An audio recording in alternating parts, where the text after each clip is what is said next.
Forest. I'm Old Joan. Today we are going to talk the very hot subject, tariff. How much do you know about the tariffs?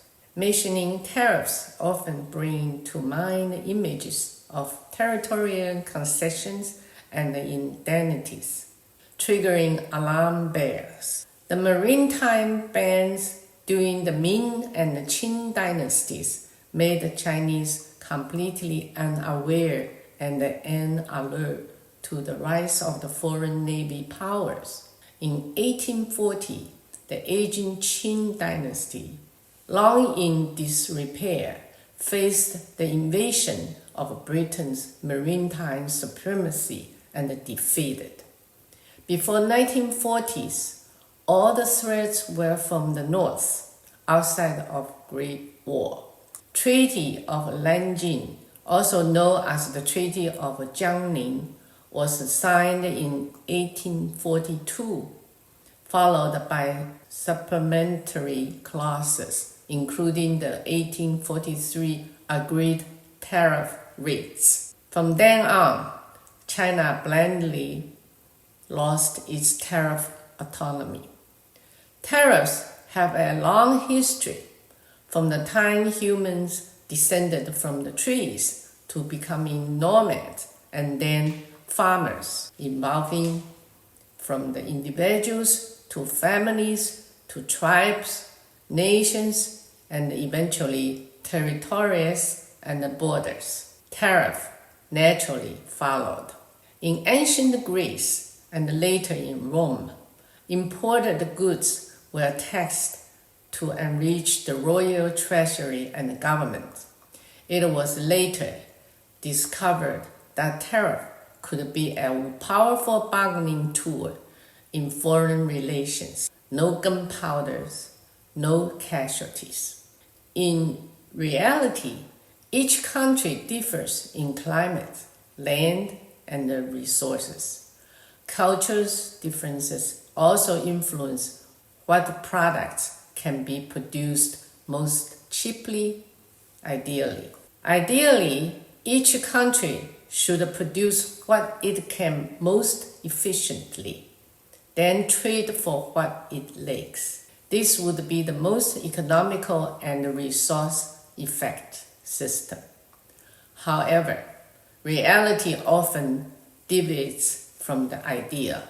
International military rivalries and alliances have only intensified tariff barriers, worsened tensions. For children who grow up in Taiwan from the 1950s to 1970s, history textbooks often emphasize how the U.S. returned part of the Boxer indemnity, a gesture portrayed as gracious and generous.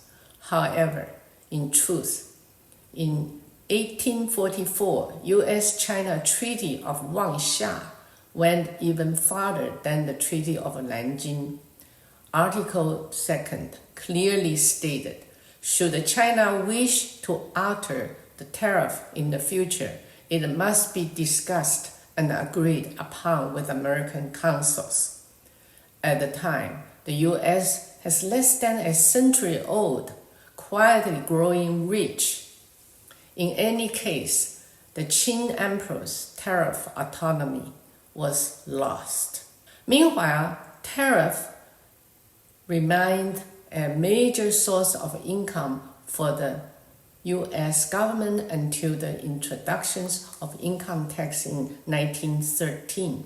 Donald Trump is set to take office as the 47th U.S. president on January 20, 2025, riding the momentum of a second successful election.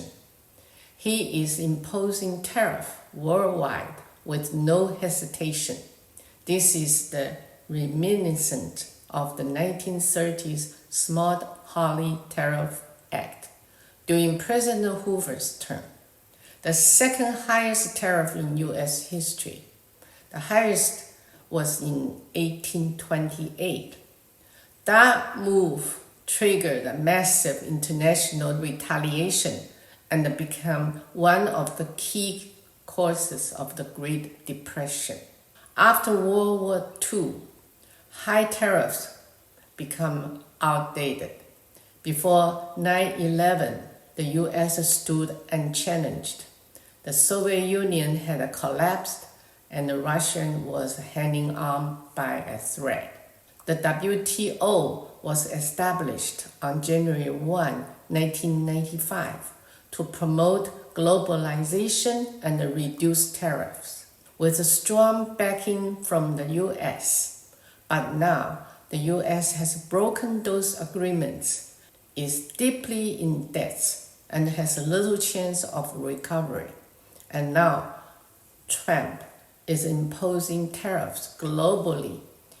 Is this really the solution? As discussed before, bringing manufacturing back to the US faces many challenges: high wages, lack of skilled labor, strict environmental regulations, and high product prices. Goods that can only be sold to the US government. Isn't that just waste taxpayer hard-earned money on the American dream? People often ask, and Canada and Mexico Americans' allies? Well, back in 1992, the US, Canada, and Mexico signed the North American Free Trade Agreement, NAFTA, NAFTA. That deal meant no tariffs between the three countries. Let me say that again. No tariffs between the US, Canada, and Mexico.